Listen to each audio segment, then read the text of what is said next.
Anyway, Yep. that was Let's what go he to said the. about fixing them. Yeah.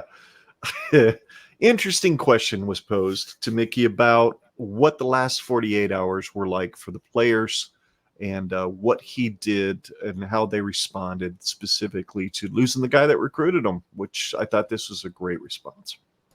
Like champs. The guy that recruited them sat in their living room is no longer there. I'm sure we all been in that situation before, so understand how you would feel. But they understand that they play for University of Nebraska, and it's time to move on, and it's time to get ready for OU on Saturday. They understand it, but they handle it like champs. They bounce back today.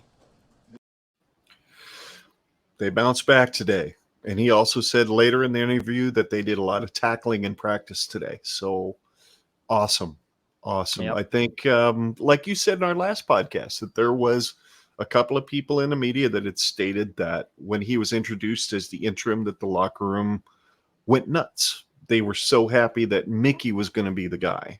Because he's a no-nonsense dude. He's intense. He's high energy.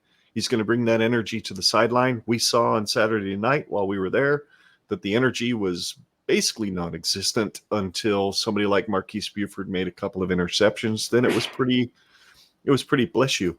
It was pretty energetic then. There was a lot of energy on offense, but that defense just looked beat up and defeated. They just couldn't figure themselves out. So that was an interesting response. I thought that was very appropriate. How do you think the players, and based on what Mickey said, are you hopeful coming up to Saturday that in the last 48 hours they've really kind of jumped onto his bandwagon and they want to go and ride or die with Mick?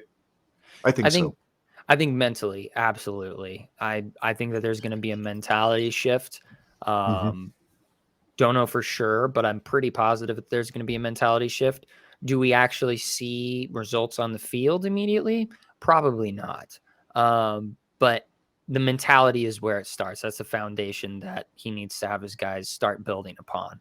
And if they are locked in and they are ready to go, all right, well, then that seems to me like they're going to be more rubber instead of, I don't remember how that metaphor goes, be more like a rubber band and less like a something else, make sure you can bounce back.